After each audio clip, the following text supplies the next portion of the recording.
In a quiet neighborhood, two families lived side by side. The Adesinas and the Balogans had been friends for years, sharing meals, laughter, and memories. The mothers, Mrs. Adesina and Mrs. Balogan, were inseparable. They grew up in the same village, attended the same schools, and even got married around the same time. Their bond was unshakable, and their closeness extended to their children. Ruth Adesina and David Balogan were both 12 years old. They had grown up together like siblings, spending countless hours playing, studying, and sharing secrets. Everyone in the neighborhood knew them as a duo. If you saw David, Ruth wasn't far behind. Despite their closeness, the two families couldn't be more different. The Adesinas believed in strict rules and discipline. Mr. and Mrs. Adesina made sure Ruth focused on her studies, spent minimal time watching TV, and avoided unnecessary distractions like smartphones. On the other hand, the Balogans were more relaxed. They believed children should explore the world and learn through their own experiences. David had plenty of freedom, and his parents trusted him to make the right decisions. He already had a tablet, access to the internet, and now, after scoring top marks in school, he was given a smartphone as a reward. When David showed Ruth his new phone, her eyes lit up with excitement. "Wow, it's so cool," she said, holding it carefully as if it were a treasure. "You're so lucky. My parents would never let me have one." David grinned. "It's awesome, Ruth. Look, it has games, videos, and even social media. You can try it if you want." Ruth hesitated. She knew her parents wouldn't approve, but her curiosity got the better of her. "Maybe just for a minute," she said, glancing over her shoulder to make sure her mother wasn't nearby. As the two sat together exploring the phone, Mrs. Balogan walked into the room. She smiled warmly at the sight of the children sharing a moment. "Ruth, you're always welcome here," she said. "Feel free to use David's phone anytime." Ruth thanked her politely, but deep down, she felt a tug of guilt. She knew her parents wouldn't be happy about her using a smartphone, even if it wasn't her own. The Adesinas and Balogans had always respected each other's parenting styles, but they rarely discussed their differences. Both mothers trusted their children and believed in their bond, thinking nothing could ever come between them. But sometimes, small choices can lead to big changes. One sunny afternoon, David sat cross-legged on the couch in his living room, engrossed in his new phone. Ruth, who had come over to visit, sat beside him, watching with growing curiosity as he swiped through apps and tapped away at the screen. "What are you doing?" Ruth asked, leaning closer to see. David grinned and held up the phone. "It's social media. All my friends at school talk about it. You can post pictures, chat, and even watch funny videos. Look, there's this app where you can follow people and see what they're doing." Ruth tilted her head. "So it's like sharing everything with your friends?" "Exactly," David said. "You can also join groups. My classmates have one where we all talk. It's fun, Ruth. You'd love it." Ruth's eyes widened. The idea of staying connected with friends, sharing pictures, and being part of a group chat sounded thrilling. "That's so cool. I wish I had my own phone." David shrugged. "Why don't you ask your parents? Maybe they'll get you one." Ruth hesitated, then sighed. "They'll never agree. They think I'm too young for stuff like this. My mom is always talking about focus and discipline. She even gets upset if I watch too much TV." David tapped his chin thoughtfully. "Well, you could ask for a phone or a tablet as a birthday gift. That's how I got mine. I worked hard at school and my parents said I earned it." Ruth's face lit up. "That's a great idea. My birthday's coming up soon. If I promise to get good grades and help around the house, maybe they'll agree." That evening at home, Ruth approached her mother with a hopeful expression. "Mom," she began, "I've been thinking about what I want for my birthday."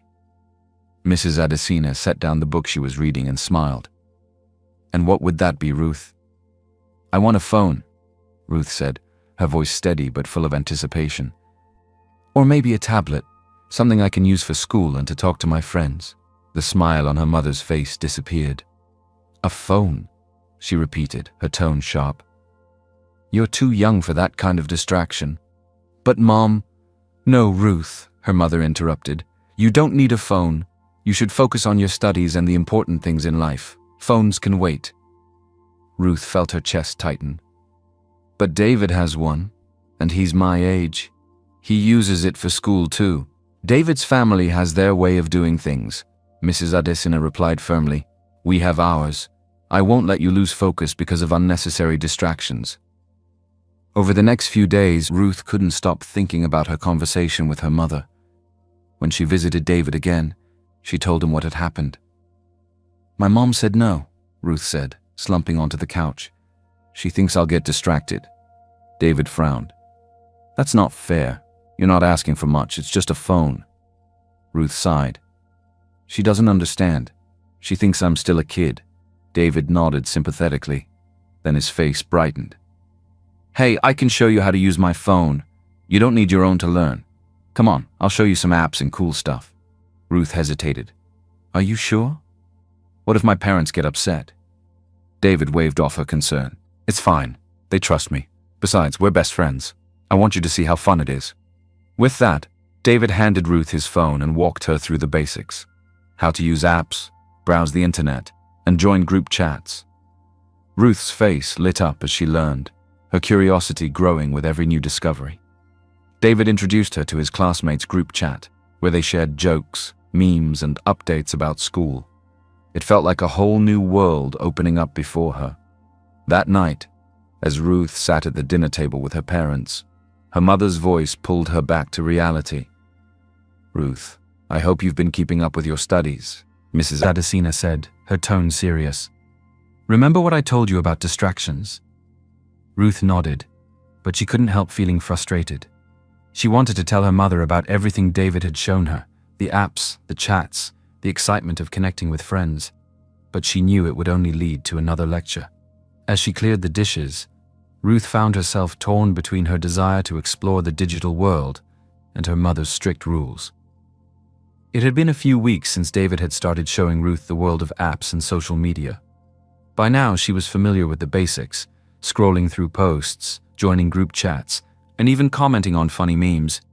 One day, as David handed her the phone, a new message popped up in the chat. It wasn't the usual jokes or funny pictures. This time, an older student in the group sent a link, followed by laughing emojis. Check this out, the message read. Ruth clicked on the link out of curiosity, and a strange video began to play. The content wasn't like anything she'd seen before. It was adult and confusing, yet there was something about it that intrigued her. She looked at David, whose face had turned pale. Should we be watching this? David asked nervously. It's just a video, Ruth said, brushing off his concern. Everyone else in the group seems to think it's interesting. Besides, we're not doing anything wrong. David frowned. It feels wrong, Ruth. Maybe we shouldn't stay in this chat. Ruth shook her head. Don't be such a baby, David. It's not a big deal. We just don't tell anyone, okay? It's our little secret. David hesitated, unsure of what to say. He trusted Ruth, and her confidence made him doubt his own feelings. Okay, he finally said. But we shouldn't watch stuff like this too often. Agreed, Ruth replied, smiling. But deep down, the curiosity still lingered in her mind. The following afternoon, Ruth and David found themselves alone at David's house. His parents had gone out to work, leaving them to play or study together as they often did. But today felt different. The strange videos they had seen the day before lingered in Ruth's thoughts. As they sat in the living room, Ruth leaned closer to David. Do you ever wonder what it feels like? David looked at her, confused. What feels like? You know, Ruth said, her voice dropping to a whisper. What those people were doing in the videos. They looked like they were having fun. David's face turned red. Ruth, that's not something we should talk about. Why not? Ruth challenged. We've already seen it. What's the harm in trying to see what it's like? No one's home. No one will know. David hesitated, his stomach twisting in knots. I don't think it's a good idea. Ruth leaned in, her voice soft but insistent. Come on, David. Don't you want to know? Just once, to see how it feels. David swallowed hard, torn between his hesitation and Ruth's growing enthusiasm. After a long pause, he nodded reluctantly. Okay. But just once. They went into the bedroom and nervously attempted to mimic what they had seen. The atmosphere in the room grew tense. It wasn't fun or exciting like Ruth had imagined. Instead, it felt strange, awkward, and uncomfortable. David's hands trembled, and his face was flushed with embarrassment. Suddenly, Ruth pushed him away, her voice rising in panic. "Stop! I can't do this anymore. It feels painful." David immediately stepped back, his heart pounding. "Are you okay?" he asked, his voice filled with concern. Ruth nodded, but tears filled her eyes. "I'm sorry, David. I thought it would be different. I didn't think it would feel this bad." David sat beside her, his own guilt weighing heavily on his shoulders. "It's okay, Ruth. We shouldn't have done this. Let's promise not to do anything like this again." Ruth wiped her eyes and nodded. "Promise." The two sat in silence for a long time, the weight of their decision pressing down on them. What had started as innocent curiosity had quickly spiraled into something far more complicated and unsettling. The group chat had become a central part of Ruth and David's lives. What began as an exciting novelty had slowly taken over their time and attention. They would sit for hours in David's room scrolling through videos and laughing at memes. But not all the content was innocent. The older kids in the group kept sharing videos and pictures that were confusing, strange, and often inappropriate. Ruth and David, curious and intrigued, continued watching. David, especially, found himself drawn to the videos. At night, after his parents went to bed, he would grab his phone and scroll through the group chat alone. His curiosity had grown stronger, and he couldn't stop thinking about the things he didn't fully understand. The videos seemed fascinating, and he convinced himself that it wasn't harmful as long as no one found out. Whenever Ruth came over, David eagerly showed her what he had discovered.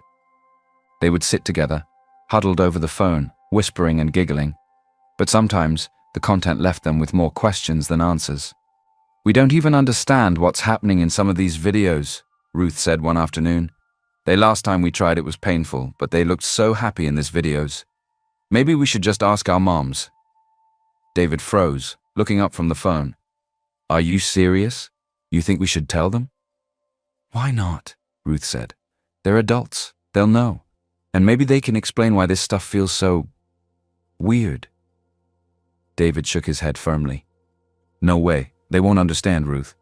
They'll just think we're doing something wrong and get mad. Do you want to get in trouble?" Ruth hesitated, then shook her head. "No, I guess not." "Exactly," David said, turning back to the phone. "Besides, these videos are interesting. Don't you want to keep watching?" Ruth bit her lip. Deep down she felt uneasy, but her curiosity was too strong to resist. "Okay," she said quietly, "but just a little longer." Over time, the children's behavior began to shift in noticeable ways. Ruth, who had always been cheerful and eager to help around the house, started staying up late and lying about her activities. When her mother asked what she had been doing, Ruth would shrug and mumble something about studying, but the truth was far from that. David, too, had changed. He no longer played outside or did homework with Ruth. Instead, he spent hours alone in his room, glued to his phone. Whenever Ruth came over, they would disappear into his room and spend the entire afternoon scrolling through the group chat. Homework, games, and outdoor activities became distant memories. The mothers began to notice the changes, but they didn't think much of it. "They're growing up," Mrs. Balogan said one evening, as she and Mrs. Adesina sat in the kitchen chatting over tea. "You know how preteens are. They get moody and distant." "It's normal." "I suppose so," Mrs. Adesina replied, though a flicker of doubt crossed her mind. Ruth had been more secretive lately, and it was starting to worry her, but she didn't want to make a big deal out of it. David's mother, too, began to notice the change in her son. He was more distracted, more secretive, and often seemed lost in his own world.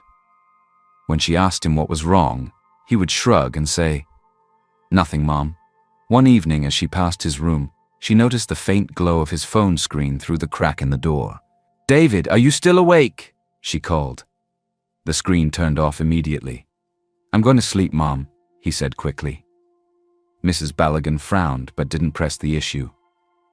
"Preteen mood swings," she muttered to herself as she walked away. Ruth and David's obsession with the group chat and the videos began to create a rift between them and their families. The once lively afternoons spent playing outside or doing homework together were gone, replaced by hushed whispers and hours spent scrolling on the phone. Even their bond with each other was changing. While they still shared everything, There was an unspoken tension growing between them. Ruth, who had always been bold and curious, started feeling uneasy about the path they were on, but she didn't know how to stop. David, on the other hand, was too intrigued to care. The allure of the forbidden videos was too strong, and he couldn't bring himself to give them up. Whenever Ruth expressed doubts, he would dismiss her concerns with a wave of his hand. "It's fine, Ruth. We're not doing anything wrong." But deep down, both children knew that something was shifting. They just didn't know how to go back to the way things were. Their once carefree friendship now carried an invisible weight. They no longer laughed as easily or played as freely. Even when they were together, silence often filled the space where laughter once thrived. The group chat and the videos had created a growing distance between them, and both children felt it. One day, while sitting in David's room, he broke the silence. "Ruth," he said hesitantly, fiddling with the edge of a pillow, "do you think maybe if we try those things again it might help?" Ruth frowned, unsure of what he meant. "Help with what?" "You know, the weirdness between us," David said, avoiding her eyes. "It feels like we're not as close anymore. Maybe if we do what we saw in the videos, it'll bring us back to how we used to be." Ruth's chest tightened. "David, we promised we wouldn't do that again, remember? It felt wrong." David sighed. "I know, but it's not like we're doing anything bad. We're just curious, right? No one will know, it's just us." Ruth hesitated, her mind racing. She felt the same unease as before, but David's words struck a chord. The distance between them was real, and she missed the closeness they once had. Against her better judgment, her curiosity crept back in, whispering that maybe he was right. "Okay," Ruth said softly, "but just this one time." David nodded, a mix of relief and nervousness flashing across his face. The house was quiet that afternoon. David's parents had gone out, leaving the two children alone as they often did. Ruth and David sat on the bed, awkward and uncertain. They tried to mimic what they had seen in the videos, but the act felt forced, unnatural, and far from the solution they had hoped for. Suddenly, the sound of the sitting room door slamming outside broke the silence. Ruth froze, her eyes widening in panic. "David, your mom's back," she whispered urgently. Before they could move, the front door opened, and Mrs. Balogan's voice called out, "David, I'm home!" David scrambled to straighten up, but it was too late. The bedroom door swung open, and there stood his mother, her face a mix of confusion and disbelief as she took in the scene before her. "What is going on here?" she demanded, her voice sharp and shaking with anger. David stammered, unable to form a coherent response. Ruth's face turned pale, her hands trembling as she backed away from the bed. "I asked a question," Mrs. Balogan's voice rose. "What are you two doing?" After a long, tense silence, Ruth broke down in tears. "I'm sorry, Auntie," she sobbed. "It's not what you think. We were just trying something we saw." "What you saw?" Mrs. Balogan said, her brow furrowing. "What are you talking about?" David finally spoke, his voice barely audible.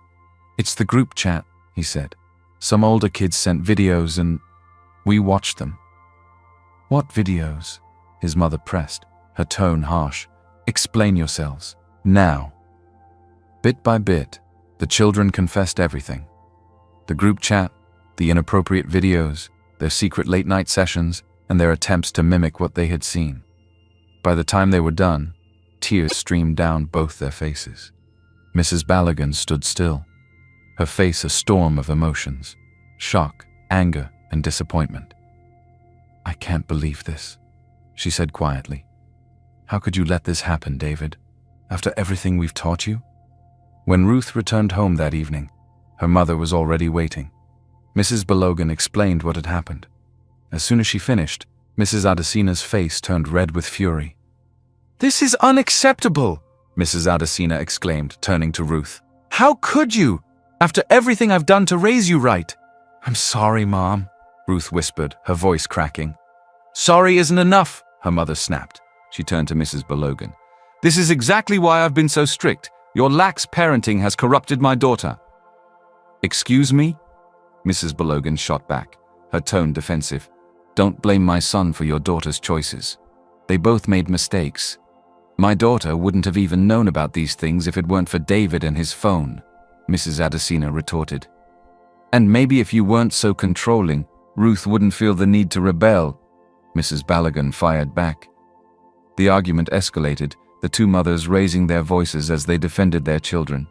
Meanwhile, Ruth and David sat silently, the weight of their actions sinking in deeper with every passing second. Eventually, the mothers calmed down, agreeing to address the issue together. They confiscated David's phone, but the damage had already been done. Ruth and David's friendship, once so pure and strong, now felt fragile and strained. For the first time, the children truly understood the consequences of their actions. They had not only hurt themselves, but also the people who loved and trusted them the most. The air was heavy in the Balogun living room as the two families sat down to talk. Ruth and David sat side by side on the couch, their heads bowed in shame. Across from them, their mothers sat in silence, their faces a mix of disappointment and exhaustion. Mr. Adesina and Mr. Balogun stood nearby, arms crossed, listening intently. Finally, it was Mrs. Adesina who broke the silence. Her voice, though firm, carried a tinge of sadness. "I've been thinking about what happened," she said, looking at Ruth. "And while I'm deeply disappointed, I also realize that maybe I share some of the blame." Mrs. Balogun glanced at her in surprise. "What do you mean?" "I've always believed in being strict with Ruth," Mrs. Adesina admitted. "I thought if I controlled her environment, she'd stay focused, avoid distractions, and grow up to be responsible. But maybe I pushed her too hard. Maybe my rules made her feel like she had to hide things from me, like she couldn't talk to me about what she was curious about." Ruth glanced up briefly, her mother's words hitting close to home. She opened her mouth to speak but quickly looked down again, silent. Mrs. Balogun sighed deeply, her expression softening. "I'm not blameless either," she said. "I've always believed in giving David freedom. I thought it was the best way for him to learn and grow on his own. But I see now that I left him unprepared. I trusted him to make good decisions without teaching him how to navigate the dangers of the world, especially online. I should have paid more attention to what he was doing." David shifted uncomfortably, his mother's words cutting through his guilt. "I think we both made mistakes," Mrs. Adesina said, her voice steady but reflective. "I was too rigid, and you were too lenient. Our children got caught in the middle." Mrs. Balogun nodded. "You're right. We both failed to recognize how curious and vulnerable they are at this age. They needed guidance, not just rules or freedom." "We should have been paying more attention," Mrs. Adesina added. "Not just to what they were doing, but to how they were feeling. Maybe if I had been more approachable, Ruth would have come to me when she didn't understand those videos. And maybe if I had set firmer boundaries," Mrs. Balogun said, "David wouldn't have been exposed to that group chat in the first place." Both women fell silent, their words hanging heavily in the room. The fathers nodded quietly, their expressions solemn. After a long pause, Mrs. Balogun spoke again. "What's done is done. We can't change the past, but we can do better moving forward." "I agree," said Mrs. Adesina. "We need to work together for their sake. They're good kids. They just need guidance." The mothers turned to Ruth and David, who were still sitting quietly on the couch. "From now on," said Mrs. Adesina, "there will be rules about phone and internet use. But there will also be conversations. We want you to feel like you can come to us with anything. No judgment, no shouting, just open communication. We'll set clear boundaries," added Mrs. Balogun. "But we'll also make sure you understand why those boundaries are there. It's not about control, it's about keeping you safe." Ruth and David looked up, their eyes wide with a mixture of relief and guilt. "We're sorry," Ruth said softly. "We didn't mean to cause so much trouble." David nodded. "We didn't think it would go this far. We just didn't know what to do." Their mothers exchanged a look and then nodded. "That's why we're here," said Mrs. Balogun. "To help you make sense of the world, even the parts that are confusing or scary." The conversation ended with hugs and promises to do better on all sides. Ruth and David felt lighter, knowing they weren't alone in facing their mistakes. Their mothers, too, felt a renewed sense of purpose, determined to guide their children with both firmness and love. As the families left the Balogun home that evening, the tension between them had eased. While the road ahead wouldn't be easy, they were committed to facing it together. The trust that had been shaken was beginning to mend, and with it, a new foundation was being built, one of understanding, balance, and hope. The following morning, Ruth and David sat quietly at the kitchen table in the Balogun household. Their parents were seated around them, their faces calm but resolute. The weight of the previous day still lingered, but today felt different, like the beginning of something new. Ruth spoke first, her voice trembling. "We're really sorry for everything we've done. We didn't mean to hurt anyone." David nodded in agreement, his head bowed. "We just got too curious. But we shouldn't have kept secrets from you." Mrs. Adesina leaned forward, her voice firm yet kind. "Ruth, curiosity is natural, but when you let it take you places you're not ready for, it can lead to trouble. That's why it's important to trust us, to come to us when you don't understand something," Mrs. Balogun added. "And David, we trusted you to use the phone responsibly, but we should have been clearer about the boundaries. Trust goes both ways. Do you both understand that?" "Yes, Mom," David said, his voice steady. "I understand now." Ruth nodded as well. "We both do. From now on," said Mr. Balogun, "there will be rules about how you use technology. You're both smart kids, but you're still too young to handle everything that comes with having your own phone."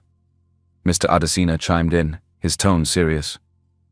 "Instead, we've decided that you can use children's tablets for schoolwork and entertainment, but only in supervised areas. No private browsing, no unsupervised group chats, and your screen time will be limited." Ruth and David exchanged glances but didn't argue. They knew they had crossed a line and were grateful for this second chance. "And," added Mrs. Balogun, "we're going to have regular family discussions about what you see online. If you come across something confusing or inappropriate, you need to tell us. We're here to help you understand, not to scold you." Mrs. Adesina smiled gently at Ruth. "I know I've been strict, but I'm going to try to be more approachable. I want you to feel like you can talk to me about anything. No more hiding." Ruth's eyes filled with tears. "Thank you, Mom. I'll try to be honest from now on." David reached for his mother's hand. "I'm sorry for breaking your trust. I'll do better." With the rules in place, the families began a new routine. Instead of spending hours glued to screens, Ruth and David were encouraged to engage in offline activities. They played board games with their parents, cooked meals together, and even started a garden in the Balogun backyard. Every evening, both families would meet for tea, sharing stories and discussing their day. During one such gathering, Ruth hesitantly brought up a question about something she'd seen online. To her surprise, her mother listened patiently, offering advice without judgment. David followed suit, sharing his thoughts openly. These conversations, once unimaginable, became a safe space for the children to explore their curiosity with guidance. Over time, the tension between Ruth and David began to fade. Without the distractions of the group chat and the videos, they rediscovered their shared love for simple things, playing outside, solving puzzles, and even helping each other with homework. One afternoon, as they sat under the mango tree in the Balogun yard, Ruth turned to David. "I'm glad we're back to being us." David smiled. "Me too. I missed this." "Do you think things will ever go back to how they used to be?" Ruth asked. David shrugged, then grinned. "Maybe not exactly, but maybe they'll be even better." Ruth laughed, the sound light and free. For the first time in weeks, the weight on her heart felt lighter. One weekend, the families decided to host a barbecue to celebrate their renewed bond. The aroma of grilled chicken and roasted corn filled the air as the adults chatted and laughed. Ruth and David played tag with the neighborhood kids, their joy infectious. The two families gathered around a picnic table, sharing stories and dreams for the future. It was a moment of unity, a reminder that no matter what challenges they faced, they could overcome them together. Looking at the smiling faces around her, Ruth felt a surge of gratitude. She glanced at David, who gave her a knowing smile. They both understood that they were lucky, not just for the love of their families, but for the lessons they had learned. That night, as Ruth lay in bed, she thought about how much had changed. The trust her parents had shown, the support they had given, and the love they had never stopped offering, it all meant so much. She drifted off to sleep with a smile, knowing that she and David were on a better path. The families weren't perfect, but they were stronger, and that, Ruth thought, was what truly mattered.